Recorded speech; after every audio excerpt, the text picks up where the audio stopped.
What's going on, you guys? Bit of a hobby update here on my Romans. Here's my 28mm Romans. I always do this for myself, really, for later, but those are the colors I used. These are Roman auxiliary bowmen. I've got 6 of them done.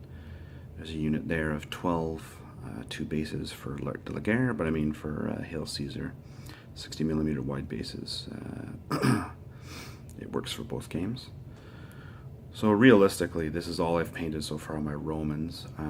I have been distracted by another project that I'll show in a bit. But what took me the longest actually was basing all of these dudes. So using the white pumice from Vallejo was great. The only problem is that it was very tough getting it onto the naked, the tops of the bases. So I had to use an actual Games Workshop color. I think it's Armageddon Dunes. It's textured sand. So I did that halfway through and then had to basically repaint all the bases again. So that took me eons. But anyways, let's just see what we've got here. So there's my auxiliary bowman. Here we've got auxiliary cavalry. There's 4 bases of them. There's auxiliary infantry. Again, they all look gray, but these guys with the oval shields. 2 units of light horse. If I could have more, I would, but the list I'm taking for L'Arc de la Guerre only has that. I'll eventually assemble the rest of these horsemen.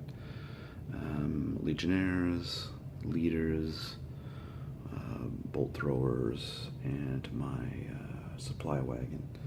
But what I have been working on is a little project there for Canadian Nationals, which is some terrain. But this is what my workbench looks like right now. And I'm actually really happy with the way these guys turned out.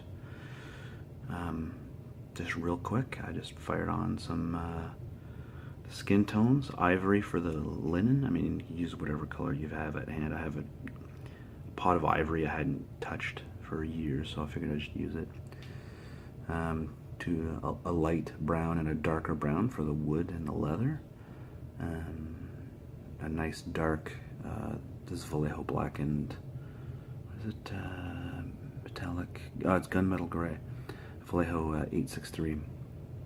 And then with a nice army painter soft tone on top of everything. And the soft tone really brings out the details. The one thing I might fix up is the linen in the back there. I might go over it with one more highlight of the ivory. You can see where it's pooling there, but in this guy here, I kind of screwed him up.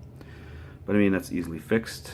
Again, I gotta get all these Romans that you see here done for November the 9th, I think, which is fallen, and today's the 28th of August. So once Canadian Nationals is out of the way and I can finish that terrain project over there, it's gonna be full steam ahead on these dudes. Anyways, that's what I've been up to. Take it easy, guys.